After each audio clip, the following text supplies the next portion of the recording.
हाँ जी, शुरू करते हैं आज का सेशन। आज के इस सेशन के अंदर मैं आप लोगों को एक इम्पॉर्टेंट टॉपिक के बारे में डिटेल्स शेयर करने वाला हूँ।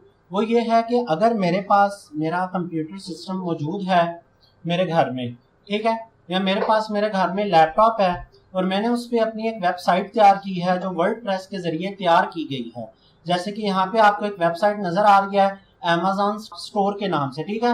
अमेजॉन स्टोर आपको नजर आ रहा है कि ये हमने होम पेज वगैरह क्रिएट किया हुआ है, इसकी मुकम्मल डिटेल्स आपके सामने है। और मैंने इस वेबसाइट का जो बैकएंड है, यानी जो इसकी मुकम्मल जो डैशबोर्ड है वो भी ओपन आपके सामने किया हुआ है। अब मैं ये चाहता हूँ कि मैं इस पूरे प्रोजेक्ट को अपने घर में मौजूद मेरा जो कंप्यूटर सिस्टम है यहाँ से यूएसबी के अंदर इस प्रोजेक्ट को ले लूँ और जाके अपनी कंप्यूटर लैब में जाके इस प्रोजेक्ट को कंप्यूटर लैब में मौजूद जो कंप्यूटर सिस्टम है या कंप्यूटर लैब में मौजूद जो लैपटॉप है उस पे मैं इस पूरे प्रोजेक्ट को इंस्टॉल कर दूं। तो कैसे मेरे घर से ये प्रोजेक्ट जो मेरी कंप्यूटर लैब है मेरी यूनिवर्सिटी की या स्कूल की, वहां पे ये किस तरह से ये प्रोजेक्ट जाएगा, किस तरह से इसकी मुकम्मल सेटिंग्स करनी पड़ेंगी, वो मुकम्मल चीज़ें मैं आपके साथ शेयर करने लगा हूँ। देखें, अभी मैं बात कर रहा हूँ कि मैं अभी अपने घर में हूँ और अपने कंप्यूटर या अपने लैपटॉप को यूज़ कर रहा हूँ। तो मुझे सबसे पहले अगर ये देखना पड़ेगा कि ये प्रोजेक्ट मैंने बनाया किधर है। जैसे कि ये प्रोजेक्ट मैंने जैम सर्वर को इस्तेमाल करते हुए वर्डप्रेस की वेबसाइट तैयार की है। तो अगर मैंने जैम सर्वर के ज़रिए ये वेबसाइट तैयार की है तो यकीनन मेरे इस कंप्यूटर सिस्टम के अंदर जैम्प इंस्टॉल है। तो मैं सी ड्राइव में चला गया, सी ड्राइव में जाके देखें यहाँ पे लिखा हुआ है जैम्प, मैंने इस पे क्लिक किया। यहाँ पे 6 नंबर पे फोल्डर है जिसका नाम htdocs है। आपने htdocs की इस फोल्डर पे क्लिक कर लिया। अब यहाँ पे आप देख सकते हैं कि मेरे पास अमेजॉन स्टोर के नाम से एक फोल्डर पड़ा हुआ है। इस फोल्डर के अंदर ही मुकम्मल मेरा प्रोजेक्ट पड़ा हुआ है। मेरे प्रोजेक्ट के जितने भी सब फोल्डर्स हैं, जितनी भी फाइल्स वगैरह हैं, वो सारी कहाँ पे पड़ी हुई हैं, अमेजॉन स्टोर के इस फोल्डर के अंदर, क्योंकि मेरी वेबसाइट का नाम क्या था, अमेजॉन स्टोर था। अब मैंने करना क्या है, सबसे पहले तो मुझे अपने कंप्यूटर सिस्टम के साथ यूएसबी को कनेक्ट करना पड़ेगा, ठीक है, क्योंकि यूएसबी के जरिए ही मैंने ये प्रोजेक्ट अपने घर से, कंप्यूटर से या लैपटॉप से अपनी यूनिवर्सिटी या स्कूल के या कॉलेज के कंप्यूटर लैब के अंदर इस प्रोजेक्ट को लेके जाना है। तो यूएसबी में मुझे क्या करना पड़ेगा, इस फोल्डर को कॉपी करना पड़ेगा। एक तो मेरा ये जो फोल्डर है ये कॉपी हो जाएगा। दूसरी मुझे क्या चीज चाहिए, दूसरी मुझे इस वेबसाइट का डेटाबेस चाहिए, ठीक है, क्योंकि डेटाबेस के बगैर जो वेबसाइट होती है वो अधूरी होती है, मुकम्मल नहीं होती। क्योंकि आपकी वेबसाइट का जितना भी डाटा पड़ा होता है इंपॉर्टेंट, वो सारा डेटाबेस के अंदर पड़ा होता है। तो अब मैं आपको ये सिखा देता हूँ कि डेटाबेस को कैसे डाउनलोड करना है और अपनी यूएसबी के अंदर आप लोगों ने डेटाबेस को रख देना है, डेटाबेस की फाइल को। उसके लिए आप लोगों ने चले जाना है गूगल पे। गूगल पे जाके आप लोगों ने यहाँ पे एक चीज का ख्याल करना है कि आप लोग अगर जैम सर्वर पे हैं तो आप लोगों ने अपाची एंड MySQL इन दोनों को स्टार्ट कर लेना है। जैसे कि RADA स्टार्ट है और ग्रीन कलर में आपको नजर आ रहे हैं। तो आप लोगों ने इस तरह से कर लेना है कि यहाँ पे जाके टाइप कर लेना है लोकल होस्ट। जैसे आप यहाँ पे लोकल होस्ट टाइप करते हैं तो आपके पास नई स्क्रीन आ चुकी है। लास्ट में लिखा हुआ है PHP My Admin। आपने PHP My Admin पे क्लिक कर देना। हाँ जी, यहाँ पे आप लोग देख सकते हैं कि आपके पास PHP My Admin ओपन हो चुका है। हमने अमेजॉन स्टोर के नाम से एक डेटाबेस तैयार किया था। अमेजॉन स्टोर का डेटाबेस यहाँ पे आपको नजर आ रहा है। आपने इस डेटाबेस पे क्लिक करके इसको सिलेक्ट कर लेना। जैसे आपने अमेजॉन स्टोर के इस नेम पे क्लिक किया है तो ये जो डेटाबेस है ये लोड हो रहा है। इसके अंदर जितनी भी इंपॉर्टेंट फाइल्स हैं ये मेरे इस प्रोजेक्ट के साथ अटैच हुई हुई हैं। तो मुझे क्या करना है, डेटाबेस की इस फाइल को डाउनलोड करना है। तो डाउनलोड करने के लिए मुझे क्लिक करना पड़ेगा एक्सपोर्ट के बटन पे। जैसे ही मैं एक्सपोर्ट पे क्लिक करता हूँ तो मेरे पास यहाँ पे ये डेटाबेस लोड हो रहा है। लोड होते ही आपको ऊपर नजर आ रहा है अमेजॉन स्टोर और यहाँ पे लिखा हुआ है डेटाबेस। आपने इसको क्या कर लेना है, यहाँ पे एक्सपोर्ट कर लेना है। एक्सपोर्ट करने से क्या होगा, ये वाला जो डेटाबेस है इस प्रोजेक्ट का ये डाउनलोड होना शुरू हो जाएगा। और आप यहाँ पर देख सकते हैं कि amazonstore.sql की जो फाइल है ये मेरे पास डाउनलोड हो चुकी है और इसका साइज 4.4 MB है। बात समझ आ गई। मैंने क्या करना है, एक मेरा जो प्रोजेक्ट है जो htdocs के अंदर पड़ा हुआ था अमेजॉन स्टोर के नाम से, उसको यूएसबी में कॉपी पेस्ट करना है। और दूसरा ये जो मेरी amazonstore.sql की फाइल है इसको अपनी यूएसबी में क्या कर लेना है, कॉपी कर लेना है। कॉपी करके आप लोगों ने अपने घर से निकलना है बाइक पे, कार पे, और डायरेक्ट कहाँ पे चले जाना है, अपनी यूनिवर्सिटी या कॉलेज की कंप्यूटर लैब में चले जाना है। बात समझ आ गई है। अब अगर आप कंप्यूटर लैब में आ गए हैं तो वहां पे आके आपको कौन कौन से टास्क परफॉर्म करने पड़ेंगे, अब मैं आप लोगों को वो बताऊं। अपनी कॉलेज या यूनिवर्सिटी का जो कंप्यूटर है या जो लैब है उसके अंदर इस प्रोजेक्ट को क्या कर सकें, मुकम्मल तरीके से इंस्टॉल कर सकें और उस कंप्यूटर के ऊपर भी सेम यही प्रोजेक्ट चला सकें जो आपके घर में आप रन कर रहे थे। हाँ जी, अब आप यहाँ पर देख सकते हैं कि मैं अपनी कंप्यूटर लैब में आ चुका हूँ। कंप्यूटर लैब में आके अब मेरे इस कंप्यूटर सिस्टम के अंदर अगर मैं वर्डप्रेस की वेबसाइट को चलाना चाहता हूँ, रन करना चाहता हूँ, तो मेरी इस लैब वाले कंप्यूटर के अंदर, यानी ये कंप्यूटर नंबर 2 जो है या कंप्यूटर नंबर बी आप कह लें, इसके अंदर जैम सर्वर लाजमी इंस्टॉल हुआ हो। इसके अंदर जैम सर्वर जब तक इंस्टॉल नहीं हुआ होगा तो मैं अपना प्रोजेक्ट आगे रन नहीं कर सकता।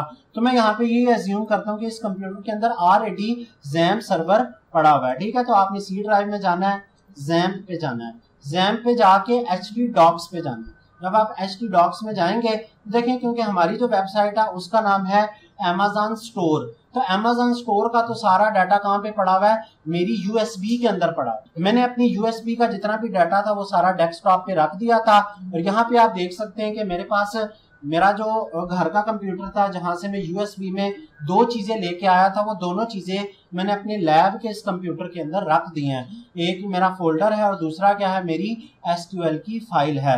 तो मैंने Amazon स्टोर के नाम से जो फोल्डर है इसको यहाँ से करना है कॉपी, यानी डेस्कटॉप से कॉपी कर लेना है और एचटी डॉक्स पे चले जाना है, यानी सी ड्राइव में जाके, जैम्प में जाके, एचटी डॉक्स में, और यहाँ पे ये जो पूरे का पूरा फोल्डर है ये मैंने पेस्ट कर देना है ताकि वो फोल्डर मुकम्मल तौर पे क्या हो जाए, यहाँ पे आ जाए। एक काम मुझे ये करना पड़ेगा। दूसरा काम मुझे क्या करना है, क्योंकि मेरा जो कंप्यूटर है इस कंप्यूटर के अंदर एसक्यूएल की फाइल भी मैंने रखी हुई है डेस्कटॉप पे, तो ये भी मुझे क्या करनी पड़ेगी, अपने डाटाबेस पे जाके अपलोड करनी पड़ेगी। हाँ जी, यहाँ पे मुझे क्या करना पड़ेगा, गूगल पे आना है, गूगल पे आके मुझे यहाँ पे लिखना पड़ेगा लोकल होस्ट लिखना है और उसके बाद एक नया डाटाबेस यहाँ पे तैयार करना है। देखें कैसे, वही पुराना तरीका, MySQL पे क्लिक कर दें।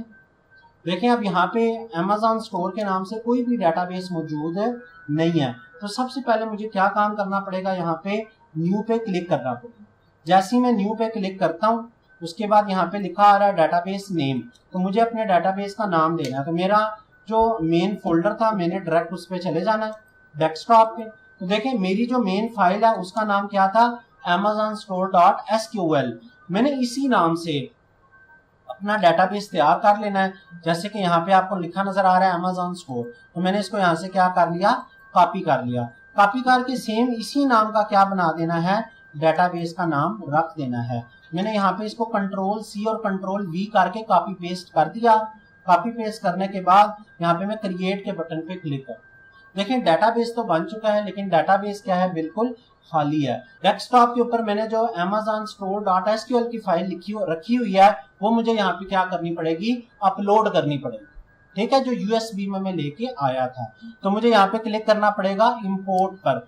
जैसे ही मैं इंपोर्ट पे क्लिक करूंगा तो उसके बाद वो मुझसे फाइल पूछ रहे हैं, तो मैं चूज फाइल पे क्लिक करूंगा। चूज फाइल पे क्लिक करते ही मैं चला गया डेस्कटॉप पे। ये मेरी एसक्यूएल की फाइल है जो यूएसबी में थी, मैं यहाँ पे क्या करने लगा हूँ, अपलोड करने लगा हूँ। जैसे मैंने ओपन के बटन पे क्लिक किया, फाइल यहाँ पे अटैच हो गई है। लास्ट में जाए तो इंपोर्ट लिखा हुआ है। जैसे ही आप इंपोर्ट पे क्लिक करेंगे तो ये जो डाटाबेस में घर से फाइल लेके आया हुआ था वो यहाँ पे क्या हो जाएगी, सक्सेसफुली इंपोर्ट हो जाएगी। अभी आपको यहाँ पे डाटाबेस की फाइल इंपोर्ट होने का भी वेट करना है और वो जो आप अपना सारा डाटा जो डेस्कटॉप से एचटी डॉक्स के अंदर अपना मुकम्मल फोल्डर कॉपी पेस्ट कर रहे हैं उसका भी इंतजार करना है। जब ये दोनों काम हो जाएंगे तो फिर मैं आपको प्रोजेक्ट रन करके दिखाता हूँ कि आप प्रोजेक्ट रन हो रहा है या नहीं हो रहा और कैसे शो हो। बात समझ आ गई आपको? हाँ जी, ये थीम यहाँ पे आप देख सकते हैं कि मुकम्मल तौर पे कॉपी पेस्ट हो चुकी है, 1% ये रह गई है। तो अब हम इस तरह से करते हैं कि अपनी सी ड्राइव में जाते हैं, जाके चेक करते हैं कि डाटा सारा कॉपी पेस्ट हो गया है। जैम्प में गए, यहाँ से एचटी डॉक्स में गए। एचटी डॉक्स में जाके आप यहाँ पर देख सकते हैं कि आपके पास 3rd नंबर पे फाइल नजर आ रही है Amazon स्टोर के नाम से, जो भी हमने कॉपी पेस्ट किया डेस्कटॉप से।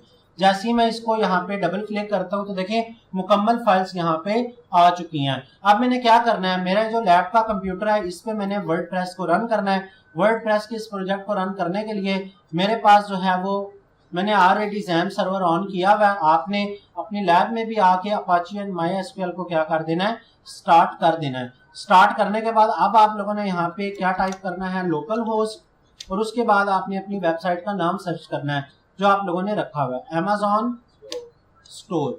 ठीक है, तो ये मैंने यहाँ पे लिख दिया। उसके बाद मैं जैसे एंटर की को प्रेस करता हूँ, देखता हूँ कि मेरी वेबसाइट प्रॉपर तरीके से अपलोड हो रही है कि नहीं हो रही, और इसी के साथ मैं इसको कॉपी करता हूँ और इसका जो डैशबोर्ड है उसको भी हम लॉगिन कर लेते हैं। लॉगिन करने का तरीका ऑलरेडी आपको पता ही है, wp-admin लगाना है आप लोगों ने और एंटर की को प्रेस कर देंगे। थोड़ा सा वेट कर लें, उसके बाद आप लोगों को वेबसाइट भी नजर आ जाएगी और उसी के साथ ये जो लॉगिन वाला पेज होता है ये भी नजर आ जाएगा। हाँ जी, यहाँ पे आप लोग देख सकते हैं कि Amazon स्टोर की जो वेबसाइट है वो इस लैब वाला जो कंप्यूटर है इसमें ओपन हो चुकी है।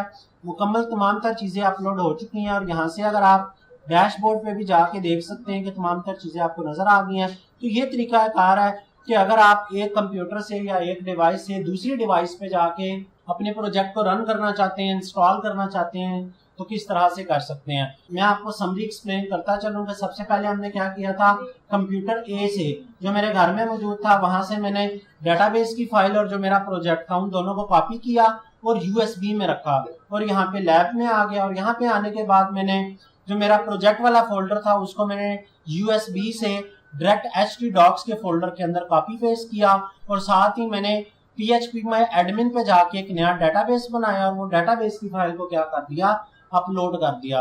और उसके बाद जैसे मैंने प्रोजेक्ट को रन किया तो ये आपके सामने रन हो चुका है, डेटाबेस वगैरह ओपन हो चुकी है, प्रोजेक्ट वगैरह ओपन हो चुका है, डैशबोर्ड वगैरह ओपन हो चुका है।